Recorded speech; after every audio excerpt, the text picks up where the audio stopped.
할렐루야. 오늘 주신 말씀 가운데 주의 은혜가 임하시길 축원합니다. 이 말씀 가운데서 영육간에 강건해지시길 축복합니다. 여러분, 우리는 길고 짧은 것은 뭐 해봐야 한다고 합니까? 대봐야 한다. 그러니까 처음도 좋아야 되지만 어디가 좋아야 됩니까? 끝이 좋아야 됩니다. 그래서 젊었을 때 고생을 많이 했어도 나중에 노년이 됐을 때 거기에서 인생의 성공과 실패가 결정되지 않겠습니까? 그렇기 때문에 처음도 좋으면 좋겠지만 처음이 나쁘더라도 나중은 확실히 좋아야 됩니다. 오늘 주님께서 우리에게 주신 말씀 가운데에서 바로 이 축복의 비밀이 들어있는 줄 압니다. 오늘 주님은요, 우리가 미래에 대해서 염려하고 걱정하고 근심하고 하는 그러한 모습을 다 아셔요. 사실 우리 미래가 어떤 일이 있을지, 어떤 일이 나에게 다가올지 우리가 다 알지 못하기 때문에 모르는 것에 대한 두려움이 있습니다. 그렇기 때문에 늘 내가 몇 년을 생각하고 10년을 생각하고 20년을 생각하고 그러면은 이런 것도 걱정 저런 것도 걱정, 그게 사실이에요. 그랬을 때 이제 질문을 하나 하는 것입니다. 그게 뭐냐면 한번 따라서 하십시오. 나의 미래는 안녕하십니까? 여러분 어떻습니까? 여러분의 미래는 안녕하십니까? 미래가 안녕하다는 것은 염려나 걱정이나 근심이나 두려움이 있느냐 없느냐 하는 거예요. 사실 우리가 생각하는 것 가운데 많은 스트레스는요, 다 미래로부터 옵니다. 대부분의 염려, 걱정은 앞으로 있을 일들에 대한 실망감, 또 그에 대한 두려움, 불안, 걱정들이 많아요. 그런데 오늘 주님께서요, 그 미래에 대해서 너희의 미래가 안녕하십니까? 라고 할 때 아멘이라고 대답할 수 있는 말씀을 오늘 우리에게 주신 것입니다. 그래서 오늘 보니까 주님께서 이 땅에 오신 것은, 또 하나님 아버지께서 예수님을 보내신 것은 이유가 있다는 거예요. 그것은 예수님의 뜻과 목적대로가 아니라 하나님의 뜻과 목적대로 행하기 위해서 오셨다라고 말씀합니다. 그러면 하나님의 뜻이 무엇일까? 그 뜻을 알아야만이 예수님께서 하고자 하시는 일을 이해할 수 있지 않습니까? 하나님의 뜻을 보니까 39절에 이렇게 되어 있죠. 나를 보내신 이의 뜻은, 함께 읽습니다. 내게 주신 자 중에 내가 하나도 잃어버리지 아니하고 그랬어요. 할렐루야. 하나님의 뜻은, 그리고 예수님께서 하고자 하시는 것은, 하나님 아버지가 예수님께 맡긴 사람은 한 사람도 잃어버리지 않겠다, 놓치지 않겠다, 빼앗기지 않겠다 하는 것입니다. 여러분, 어떤 사람들은 내가 지금은 예수님 믿고 있지만 나중에 가서 내가 믿음이 약해져서 주님 앞에 충성하지 못하고 열심을 내지 못하고 그러면 혹시 지옥 가는 거 아닐까? 내가 지금은 예수님 믿고 구원의 확신이 있는 것 같지만 나중에 가서 여러 환경 가운데에서 주님 어디 계십니까? 혹시라도 실수해서 내가 지옥으로 가면 어떻게 할까? 어떤 사람은 심지어는 구원받은 사람도 지옥 갈 수 있다라고 주장하는 이상한 사람들도 있어요. 이런 상황 속에서 과연 내 미래는 안녕하시냐 하는 거예요. 주님은 내가 하나도 잃어버리지 않겠다. 시작. 하나도 잃어버리지 않겠다. 할렐루야. 내가 주님을 붙잡고 있는 것이 아니라 주님이 나를 붙잡고 있는 것입니다. 그렇기 때문에 로마서 8장 말씀에도 의롭다 하시는 이는 하나님이시니 누가 정죄할 수 있겠냐는 거예요. 정죄할 수 없다는 것입니다. 하나님께서는요, 그 사랑이 얼마나 크신지요, 그 사랑에서 끊을 수가 없는데요, 기쁨이든 높음이든 또는 적신이든 기근이든 칼이나 위협이든 또 악한 어떤 것이나 미래에 관한 것이라 할지라도, 즉 장래의 문제도, 그 미래의 두려움도 하나님의 사랑에서 나를 갈라낼 수가, 끊어낼 수가 없다. 그 여러분, 미래에 대해서 염려, 걱정, 근심, 낙심해서는 안 된다는 거예요. 왜냐하면 주님이 나를 붙들고 계시기 때문에 그러한 거예요. 우리가 열심히 믿기 때문에 천국 가는 게 아닙니다. 내 열심으로 천국 가는 게 아니에요. 예수님의 피의 공로로 천국 가는 것입니다. 나는 아무리 열심을 내고 내가 아무리 경건하게 살려고 해도 하나님의 기준에 도달할 수 없는데 예수님께서 나에게 피를 뿌려주시기 때문에 그 피를 보고 죽음이 넘어가는 거예요. 그게 유월절입니다. 그렇기 때문에 임방과 문설주에 어린 양의 피가 뿌려져 있으면 죽음의 천사가 지나가는 거예요. 유월을 해버립니다. 마찬가지로 예수님의 피가 있기 때문에 우리는 사망 권세가 우리를 제압하지 못하고 넘어가는 것입니다. 그렇기 때문에 예수님의 피 뿌림을 받은 우리는 이미 주 안에서 자유한 자요 또한 주님의 자녀로 입맞은 자다 하는 거예요. 그렇기 때문에 주님께서는 요한복음 19장 30절 말씀에 내가 다 이루었도다. 그 말씀은 내가 다 계산했다. 내가 값을 다 지불했다. 잘못했으면 벌을 받지요. 대가를 지불해야 됩니다. 그런데 주님께서는 십자가의 보배의 피로 다 해결했다는 거예요. 그렇기 때문에 테텔로스타이 내가 다 이루었다. 값을 다 계산했다. 그렇기 때문에 우리는 빚진 것이 없는 겁니다. 그렇기 때문에 예수님의 피를 가지고 있는 사람들은요 주님 안에서 의롭다함을 받는 것입니다. 오늘 주님께서는요 단 한 사람의 양이라도 잃어버리지 않겠다. 우리가 아는 대로 주님이 비유를 드실 때도 99사람보다도 잃어버린 한 마리의 양을 향해서 가시는 것이 바로 우리의 목자 되신 예수님의 사역이에요. 오늘도 여러분 우리 가운데는 믿음이 강한 분도 있지만 믿음이 약한 분도 있고 전에는 강했는데 지금은 약한 분 있고 또 이제 환경 때문에 물질 때문에 질병 때문에 여러 가지 우겨쌈 때문에 어려운 상황에서 심령이 또 낙심이 될 때가 있고 전에는 기도의 문이 잘 열렸는데 요즘은 기도의 문이 안 열릴 수도 있고 전에는 기쁨과 은혜가 넘쳤는데 지금은 그러지 않을 수도 있어요. 그러나 그렇다고 해서 주님이 우리를 붙잡고 이 손을 놓을 수가 없다는 거예요. 예수님께서는요 우리를 붙잡기 위해서요 당신의 생명을 걸어버렸습니다. 그렇기 때문에 결코 포기하지 않으시고 하나님 아버지께서는 바로 이 일을 위해서 예수님을 보내셨고 예수님은 바로 이 사역을 성취하기 위해서 이 땅에 오셔서 피 흘려 죽으심으로 단 한 사람이라도 놓치지 않겠다. 그럼 목사님 내가 치매에 걸려가지고 갑자기 생각이 안 나. 그래서 목사님이 신방 와가지고 예수님 붙잡으세요. 그러면 예수가 누구야? 이렇게 하면 그때는 내가 어떻게 되나? 라는 염려를 할 필요가 없다라는 이야기. 미래에 내가 어떤 모습으로 죽느냐에 따라서 구원이 결정되는 것이 아닙니다. 구원의 결정은 나중에 내가 주님 앞에서 정신이 똑바르고 그리고 내가 신앙 고백을 잘해서 천국으로 가고 정신이 흐리고 기억도 잘 나지 않고 마음도 연약해지고 그러니까 지옥 가고 그런 것이 아니다라는 걸 강조해드리는 거예요. 할렐루야. 그러면서 주님께서 39절 하반절에 보니까 마지막 날에 다시 살리는 것이다 그랬어요. 따라잡시다. 마지막 날에. 오늘 이 말씀의 제목이기도 하는데요. 여러분 마지막 날에 하나님의 은혜와 영광이 있기를 축복합니다. 그렇기 때문에 우리 주님께서는 나중에 마지막 날에 다시 살린다 하는 것은 죽었다는 거요? 살았다는 거요? 아니 그러니까 다시 살리는 거니까 어찌 됐다는 거예요? 죽음자인데 다시 살려낸다. 이렇게 죽었다가 다시 살려내는 거 그걸 우리는 부활이라고 하지 않습니까? 그런데 예수님의 재림을 통하여 이 부활이 이루어지는데 이 부활을 가리켜서 주님께서 40절에 이렇게 말씀하십니다.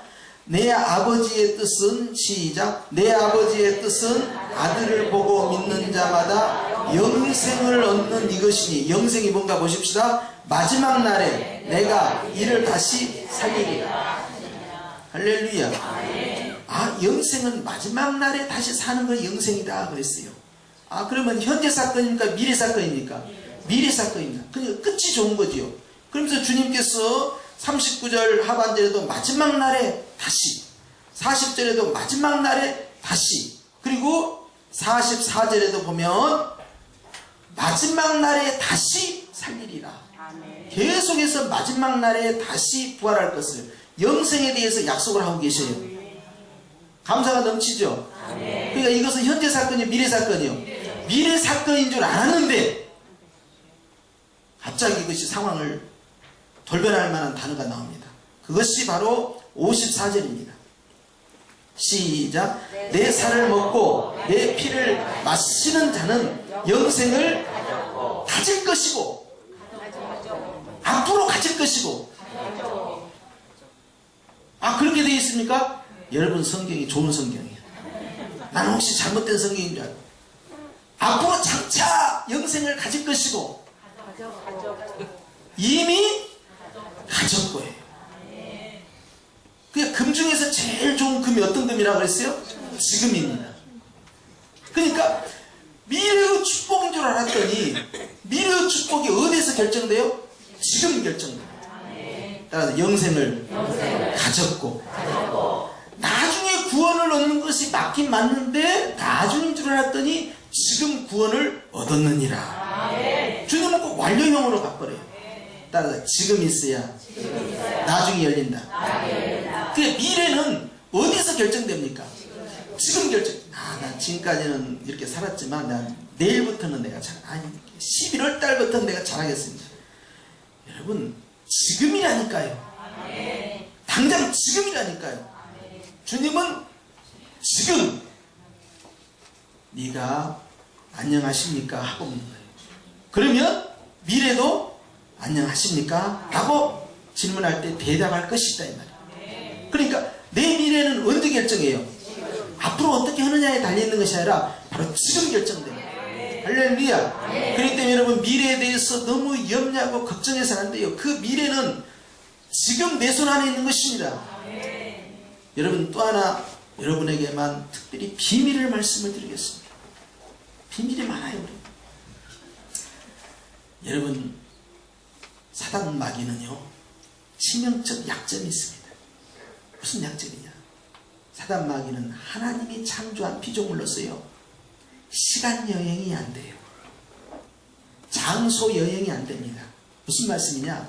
사단이 갑자기 과거에 있고 현재에 있고 미래에 있고 동시적으로 역사할 수가 없고 미래의 시간 여행을 할 수가 없다는 이야기고, 또 사당동에 있다가 갑자기 그냥 미국에 있고 아프리카에 있고 그냥 북극에 있고 남극에 있고 같은 동일한 마귀가 동시적으로 나타날 수가 없다는 이야기예요. 그럼 누구만이 할 수 있느냐? 바로 성령 하나님만이 할 수 있습니다. 아니 계신 곳이 없도록 동시적으로 역사할 수 있고요, 과거로부터 현재로부터 미래까지 동시적으로 역사합니다. 할렐루야. 예수님의 보혈은요 얼마나 동시적인지요, 과거 우리 조상 때부터 지었던 죄와 내가 현재 생활하면서 짓고 있는 이 자범죄와 앞으로 장차 지을 미래의 죄까지 한 번의 제사를 통하여 한 번 믿는다는 이유 하나로 한 번으로 끝장을 봤어요. 이것이 단번 제사입니다.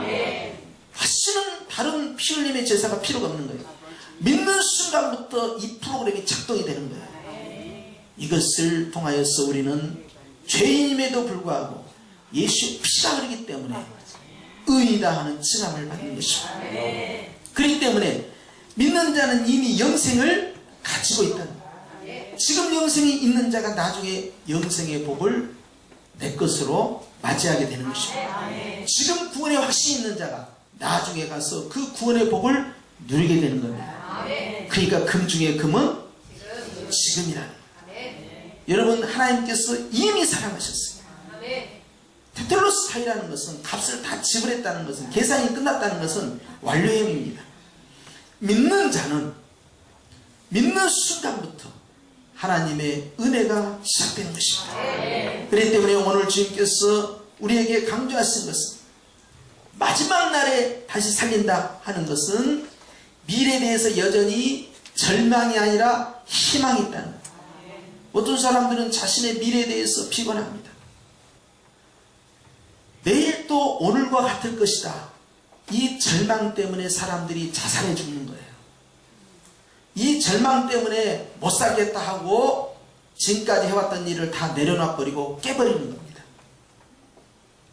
더 이상 미래가 없다라고 생각할 때 중동에서 시민혁명이 일어나가지고 아랍권의 시대가 퍼져나가기 시작해서 아랍 전 지역으로 퍼져나갔어요. 왜냐하면 더 이상 희망이 없다라고 생각했기 때문에 이제 시민들이 들고 나온 거예요.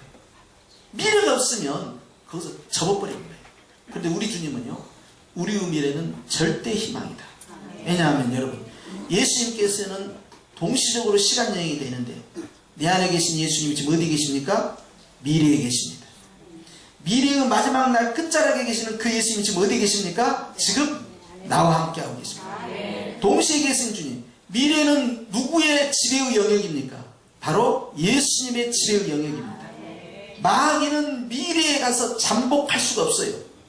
우리 예수님께서 이미 미래를 장악을 하셨고, 시간을 창조하신 주님께서 미래라는 시간을 우리에게 선물로 가져오는데, 궁극적 이 몸의 소망 무행가 딱 하나입니다.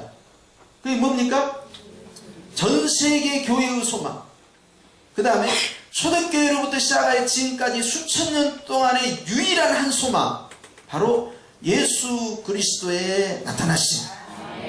바로 주님의 파루시아에 주님께서 오심을 소망하는, 오 주님 어서 오시옵소서라고 하는 것은 바로 설레임과 기대감이에요. 미래에 대해서 낙관입니다. 그렇기 때문에 성경적 미래관은요, 철저히 낙관론이에요. 여러분이 요한계시록을 읽어보시면서 두려워해서는 아니 됩니다. 이상한 사람들이 시한부 종말난 자들이 언제가 멸망이고 언제 휴가받고 어떻게 된다라고 했을 때, 여러분들은 첫째는 두려워하지 말 것이요. 왜냐하면 그것은 행복한 복음으로 다가와야 돼요. 요한계시록은 철저히 복음입니다. 요한계시록은 환난당하고 있고 고난당하고 있는 교회를 향하여서 주님이 주시는 위로의 편지요, 사랑의 편지요, 소망의 편지, 약속의 편지인 겁니다. 계시록 속에는 하나님의 그 놀라운 사랑이 다 흘러들어가 있고요. 이 계시록을 읽을 때마다 기쁨이 넘치기 때문에 계시록 19장 7절에도 주님께서 우리를 향하여 기뻐하고 즐거워하며 주의 재림을 맞이하라는 거예요. 그렇기 때문에 우리가 마지막을 생각할 때, 우리 인생의 끝자락을 생각할 때 우리에게는 어떤 단어가 나와야 되냐? 그것은 따라합시다. 기쁨. 기쁨이라는 단어가 내 인생의 마지막에 놓여 있어야 되고, 또한 기쁨이라는 단어가 예수님이 재림하시는 그 순간에 나타내야 할 마지막 우리의 사역이요 사명이라는 사실. 그런데 그것을 주님께서는 지금 항상 기뻐하라 라고 하면서 이것이 하나님의 뜻이다, 그리스도 예수 안에서 라고 강조하시며, 오늘 주님께서도 아버지께서 나를 보내신 뜻은 바로 내가 하나도 잃어버리지 않냐고, 마지막에 다 살리는 영생 복락의 축복이다. 이것을 지금 너희가 지금 이미 가지고 있다. 할렐루야. 그러니 여러분, 우리의 미래에 대해서 늘 감사해야 됩니다. 내일은 무슨 일이 있을까 조마조마할 이유가 없어요. 미래는 누구 것이요? 우리 주님의 것이요. 미래는 마귀가 거기다 함정을 파고 덫을 파고 우리를 어떻게 하면 넘어뜨릴까, 그렇게 우리가 미래를 알지 못하나, 여러분 미래는 우리 주님의 영역이 되는 것입니다. 그렇기 때문에 주님께서 도마에게 말씀하셨습니다. 네가 보는 거로 믿느냐? 그러나 보지 않고 믿는 자가 더 복되다 했으니, 우리가 믿음으로 행할 때 눈으로 보는 것으로 행하지 아니한다고 했어요. 할렐루야. 여러분이 신령한 가운데에서 혹시라도 꿈을 꿀 수 있습니다. 아주 신비로운 꿈을 꿀 수 있어요. 또 어떤 분은요, 이제 환상을 또 볼 수도 있어요. 어떤 분은 또 주님의 음성을 들을 수도 있겠지요. 아주 신비적 체험을 할 수 있겠지요. 어떤 분은 그냥 성령께서 일일이 다 가르쳐 줄 수도 있겠지요. 그러나 이 모든 걸 능가하는 것이 있습니다. 보지 않고 믿음으로 쭉 가는 거예요. 염려 없이, 걱정 없이, 낙심 없이, 불안 없이, 나보다 나를 더 사랑하시는 주님, 나보다 내 자식을 더 사랑하시는 주님, 나보다 내 미래를 더 아끼시는 주님, 믿습니다 하고 쭉 가는 거예요. 우리 주님은 그 믿음을 더 좋아하십니다. 칭찬하십니다. 그렇기 때문에 미래의 비밀을 일일이 모른다고 해서 뭐 어떻습니까? 우리가 행하는 것은 바로 약속의 말씀을 믿고 가는 것이죠. 그렇기 때문에 주님께서 우리에게 질문하는 겁니다. 한번 손을 얹고 대답합시다. 나의 미래는 안녕하십니까? 자, 대답하셔야 돼요. 어떻게 하십니까?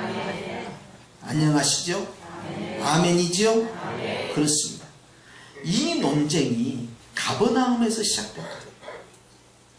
지난번에 말씀드릴 때 예수님께서 어느 회당 소속이라고 했어요? 나사렛 회당의 소속이었기 때문에 안식일에 들어가셔서 성경을 읽으셨고 7명의 성경 봉독자 가운데 제사장레인 말고 경건한 유대인 5명 가운데 예수님께서 당신의 순서가 되어서 가셔가지고 성경을 읽었는데 하필이면 어디가 나왔다고요? 이사야서 61장이 나왔다는 거예요. 근데 그것이 바로 메시아에 관한 내용이에요. 그리고 거기에 설교를 했는데 한참 은혜로운 말씀을 전하고 있으니까 저가 목수의 아들 요셉의 아들 예수가 아니냐라고 하면서 거부하기 시작한 거예요. 그런데 오늘 본문에도 보니까 이제 가버나움입니다. 예수님이 태어나신 곳은 베들레헴, 예수님께서 성장하신 곳은 나사렛. 그런데 예수님께서 사역을 하시면서 거주했던 현 주소지는 어디냐? 가버나움이에요. 가버나움은 갈릴리 바다 북쪽에 위치하고 있어요. 바닷가 옆에요. 그런데 그 북쪽에 거주하는 곳에 살고 있는 사람이 시몬 베드로입니다. 그래서 시몬 베드로의 집에 장모가 거기서 고침을 받은 사건이 있었어요. 예수님이 거주하신 곳이 시몬 베드로의 집이란 말이에요. 시몬 베드로의 집에서 바로 50m, 60m만 가면 거기에 가버나움 회당이 있어요. 지금도 존재합니다. 기둥이 벽으로 돼 있어요.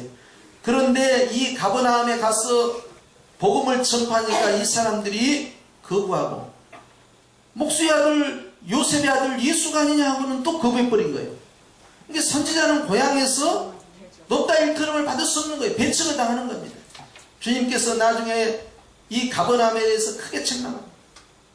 내가 너희들에게 행했던 이 말씀과 기적을 내가 소돔과 고모라에서 했으면 벌써 회개했을 것이다.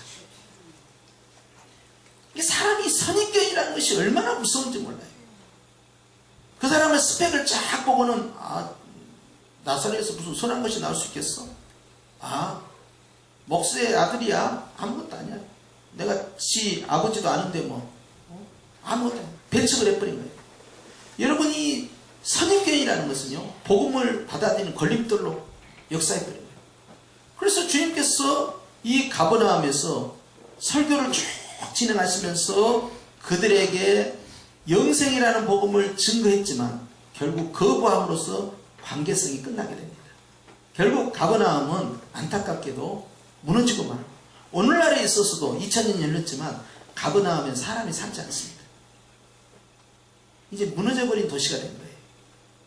오늘 주님은 우리를 향하여서 미래에 대하여서 걱정이나 불안이나 두려움은 없을 수는 없으나 정확하게 미래에 대해서 인지하고 인식하고 있어야 할 것이 있는데, 그것은 미래는 안녕하다는 거예요.